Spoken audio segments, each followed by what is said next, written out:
arparadio.com की प्रस्तुति इतिहास का अभ्यास। वाचक स्वर अनुज श्रीवास्तव। आधुनिक युग। इतिहास इस बात का साक्षी है कि क्रांतियां तब होती हैं जब कोई तत्कालीन व्यवस्था जनता के लिए असहनीय हो जाए। जब जब प्रजा पर अत्याचार बढ़े हैं, विद्रोह हुआ है। क्रांति से हमारा तात्पर्य राजनैतिक तथा सामाजिक व्यवस्थाओं में परिवर्तन से है। यूरोपीय राजतंत्रात्मक देशों की आम जनता क्रांति शब्द से अनभिज्ञ थी। अमेरिका की राज्य क्रांति ने विश्व के राष्ट्रों, विशेषकर यूरोप के राष्ट्रों का पथ प्रदर्शन किया। इसी ने फ्रांस की राज्य क्रांति को नेता प्रदान किया। अमेरिकी स्वतंत्रता संग्राम। अमेरिका का स्वाधीनता संग्राम 18वीं सदी की एक महत्वपूर्ण घटना है। ये युद्ध अमेरिकी उपनिवेशों द्वारा इंग्लैंड के विरुद्ध लड़ा गया। यूरोप में पहली बार इस स्वाधीनता युद्ध का लोकतांत्रिक शासन पद्धति के लिए किए गए संघर्ष के इतिहास में विशिष्ट स्थान है। इस समय इंग्लैंड का शासक जॉर्ज तृतीय था। अमेरिका की खोज। 1492 ईस्वी में पुर्तगाली नाविक कोलंबस ने अमेरिका जाने वाले रास्ते की खोज की। कोलंबस द्वारा खोजे गए जलमार्ग से ही लगभग इसी समय अमेरिगो वेस्पुसी ने अमेरिका के पूर्वी तट के मार्ग का पता लगाया। इसलिए अमेरिगो के नाम पर ही इस भूखंड का नाम अमेरिका पड़ा। 18वीं सदी के अंतिम दशकों में महत्वपूर्ण क्रांतियां हुईं। इनमें पहली अमेरिकी स्वतंत्रता संग्राम और दूसरी फ्रांसीसी राज्य क्रांति थी। अमेरिका में अंग्रेजी उपनिवेश। अमेरिका के भूखंड में उत्तरी और दक्षिणी अमेरिका का समावेश है, जो पनामा नहर से जुड़ा हुआ है। अमेरिका समृद्धशाली और प्राकृतिक संपदा से भरा हुआ है। यूरोपीय देश स्पेन, फ्रांस, पुर्तगाल और इंग्लैंड आदि देशों ने यहाँ उपनिवेश बसाकर इनकी धन संपत्ति को लूटने में कोई कसर नहीं छोड़ी। 17वीं शताब्दी में उत्तरी अमेरिका में अटलांटिक के किनारे किनारे ब्रिटेन के 13 उपनिवेश स्थापित हो चुके थे। ट्यूडर तथा स्टुअर्ट राजाओं के काल में अंग्रेजों ने इन अमेरिकी उपनिवेशों पर जमकर अत्याचार और शोषण किया। इंग्लैंड, जो जल शक्ति में अद्वितीय था, जिसके संदर्भ में कहा जाता था कि इसका सूर्य कभी भी अस्त नहीं होता। भारत में सन 1600 ईस्वी में ईस्ट इंडिया कंपनी की स्थापना हुई। तब से भारत, अमेरिका और अन्य महाद्वीपों पर इंग्लैंड का आधिपत्य था। विश्व का सबसे शक्तिशाली देश इंग्लैंड कहा जाता था। ब्रिटेन की सरकार ने अमेरिका के 13 उपनिवेशों को अपने आधिपत्य में कर लिया था। भूमिहीन किसान, धार्मिक स्वतंत्रता चाहने वाले व्यक्ति और मुनाफाखोर व्यक्ति इस उपनिवेश में जाकर बस गए थे। उत्तरी उपनिवेशों के निवासियों का मुख्य व्यवसाय मछली पकड़ना और जहाज बनाना था। दक्षिण में सामंती मेनरों की भांति बड़े बड़े फॉर्म बन गए थे। उन पर अंग्रेज जमींदार अफ्रीका से लाए हुए दासों की सहायता से तंबाकू और कपास की खेती करते थे। प्रत्येक उपनिवेश में एक विधानसभा थी, जिसके सदस्य विशेष योग्यता प्राप्त मतदाताओं द्वारा चुने जाते थे। ये सभाएं स्थानीय मामलों के बारे में कानून बनाती और कर लगाती थीं, किंतु वे ब्रिटेन की सरकार के अधीन थी, जिनके वे उपनिवेश थे। इन उपनिवेशों से अंग्रेज कर वसूल करते थे। करों में वृद्धि होती गई और वाणिज्य व्यवस्था तथा प्रशासन पर अनेक प्रतिबंध लगाए गए, जिसका अमेरिकी उपनिवेश ने विरोध किया। 18वीं शताब्दी में उपनिवेशवासियों ने ये अनुभव किया कि ब्रिटेन की सरकार ने उनके ऊपर जो कानून लागू किए वे बहुत आपत्तिजनक हैं। उनके मन में स्वतंत्र राष्ट्र बनने के विचार का उदय हुआ और उसने विकसित होकर एक ऐसे क्रांतिकारी युद्ध का रूप ले लिया, जिसके फलस्वरूप उपनिवेशवासियों को स्वाधीनता मिल गई। अमेरिकी स्वाधीनता युद्ध के कारण। अमेरिका में इंग्लैंड के विरोध में 1776 में क्रांति हुई, जिसके कुछ कारण हैं। पहला, राजनीतिक कारण। दूसरा, आर्थिक कारण। तीसरा, सामाजिक कारण। चौथा, ग्रीन विले की नीति। पांचवा, स्टाम्प एक्ट। छठवां, डाउनशेड के अधिनियम। सातवां, दार्शनिकों का प्रमाण। आठवां, तात्कालीन कारण बोस्टन टी पार्टी। अब इन्हें विस्तार से समझते हैं। पहला, राजनीतिक कारण। अमेरिकी उपनिवेश पर राजनीतिक प्रतिबंध। इंग्लैंड की सरकार अमेरिका के उपनिवेशों में अपने यहाँ के गवर्नर नियुक्त करती थी, जो उपनिवेशों की व्यवस्थापिकाओं के प्रति उत्तरदायी न होकर इंग्लैंड की सरकार के प्रति उत्तरदायी होते थे। उपनिवेशों में बड़े पदों पर ब्रिटिश नियुक्त होते थे। उपनिवेशवासियों को सरकारी पदों पर नियुक्ति नहीं की जाती थी, अतः उपनिवेशवासियों में ब्रिटेन के प्रति आक्रोश था। सप्तवर्षीय युद्ध का प्रभाव 1756 से 1763।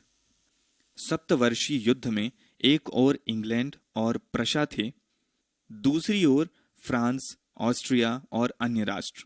इस युद्ध में फ्रांस बुरी तरह पराजित हुआ और वो अमेरिका से हट गया। अब उपनिवेशवासी फ्रांस के भय से मुक्त हो गए।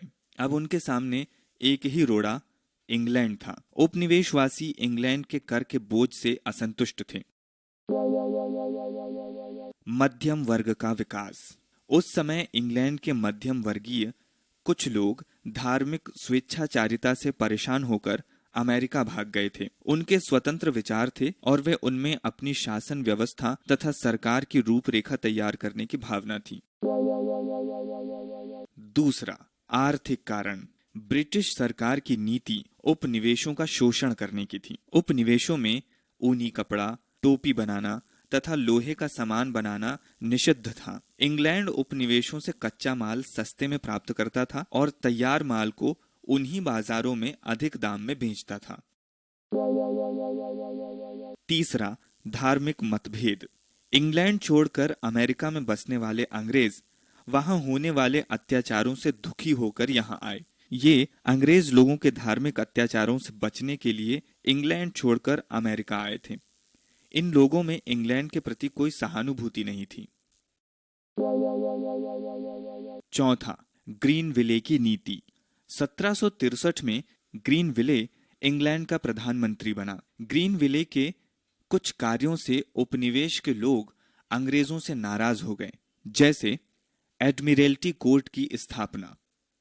जल सेना न्यायालय ने तस्कर व्यापार को रोकने के लिए कोर्ट की स्थापना की। शीरा अधिनियम।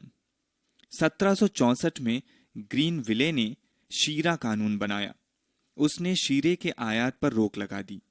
आयात किए हुए शीरे पर चुंगी कम कर दी, परंतु उसे कठोरता से वसूला, जिससे उपनिवेश के लोग नाराज हो गए। मूल निवासियों की सुरक्षा।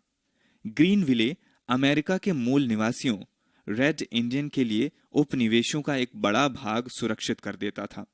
उपनिवेशों की जनता ने इसका विरोध किया। स्थायी सेना रखना। अमेरिकी उपनिवेशों की सुरक्षा के लिए ग्रीन विले ने 10,000 की अंग्रेजी सेना उत्तरी अमेरिका में रखने की घोषणा की। इस सेना पर होने वाले खर्च का 1/3 भाग उपनिवेशों को देने कहा गया। उपनिवेशवासी घोषणा से असंतुष्ट थे। उपनिवेशों को सेना के लिए भोजन तथा आवास की सुविधाएं देने के लिए कहा गया था। पांचवा कारण है स्टाम्प एक्ट।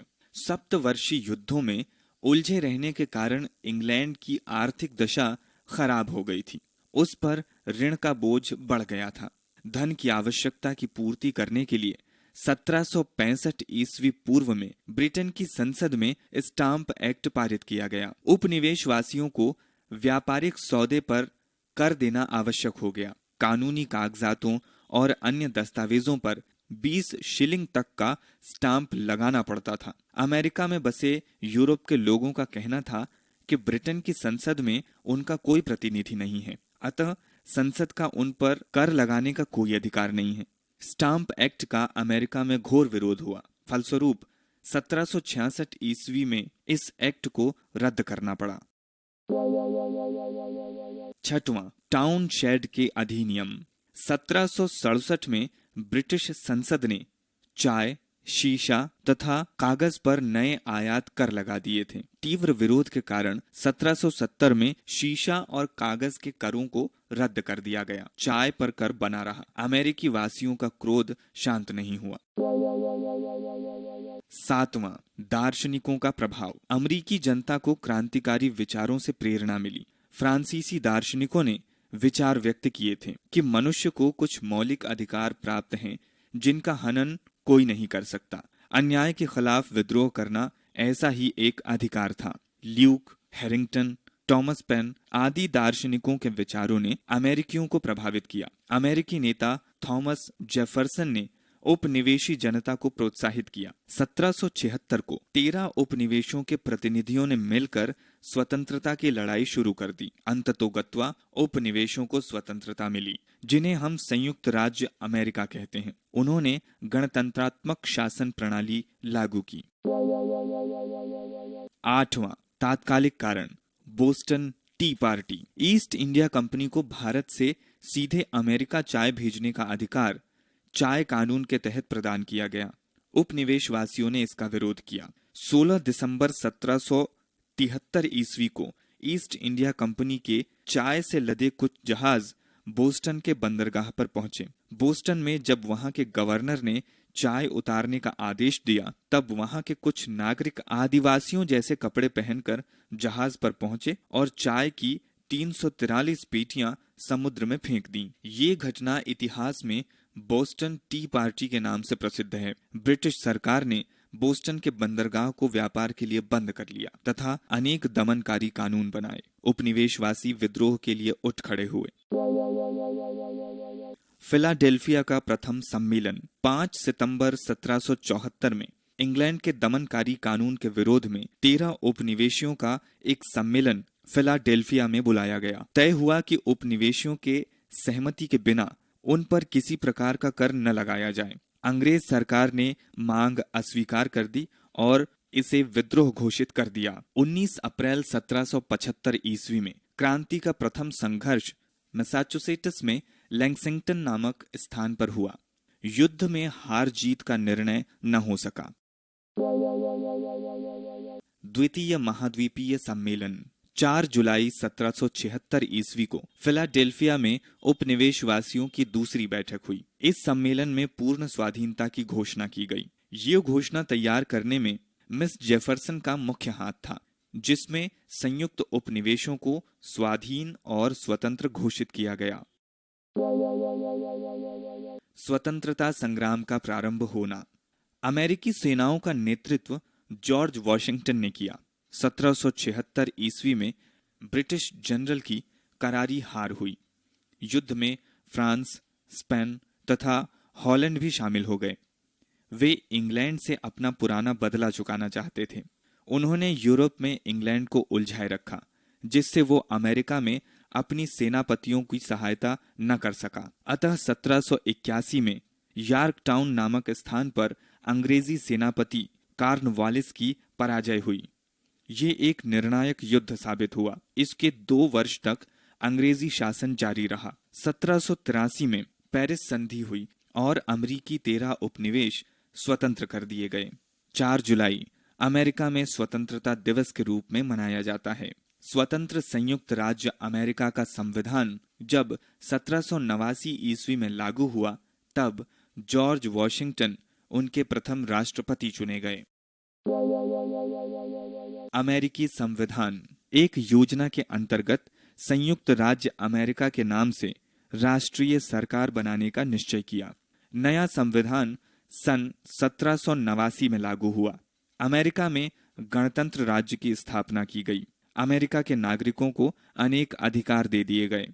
भाषण, प्रकाशन और धर्म की स्वतंत्रता तथा कानून के अनुसार न्याय प्राप्त करने का अधिकार। संयुक्त राष्ट्र अमेरिका के इतिहास में ये पहला लिखित गणतांत्रिक संविधान है। अमेरिकी स्वतंत्रता संग्राम का परिणाम व प्रभाव। नए राष्ट्रों का उदय हुआ। विश्व में लोकतंत्र शासन की स्थापना हुई। अमेरिका में औद्योगिक क्रांति का श्री गणेश हुआ। पूंजीवादी अर्थव्यवस्था का विकास हुआ। इंग्लैंड की शक्ति एवं प्रतिष्ठा को आघात लगा। इंग्लैंड के उद्योग धंधे, वाणिज्य व्यवसाय को आघात लगा। 1782 आयरलैंड ने स्वतंत्रता की मांग की। फ्रांस में राज्य क्रांति 1789 में हुई। कनाडा को औपनिवेशिक स्वराज मिला। ब्रिटेन ने ऑस्ट्रेलिया और न्यूजीलैंड में नए उपनिवेश बनाए। जॉर्ज तृतीय के निजी शासन का अंत हुआ। भारत के प्रति अंग्रेजों के दृष्टिकोण में परिवर्तन आया। अमेरिकी स्वतंत्रता संग्राम का महत्व। विश्व का पहला देश है जहां आधुनिक लोकतंत्रात्मक शासन व्यवस्था की स्थापना की गई।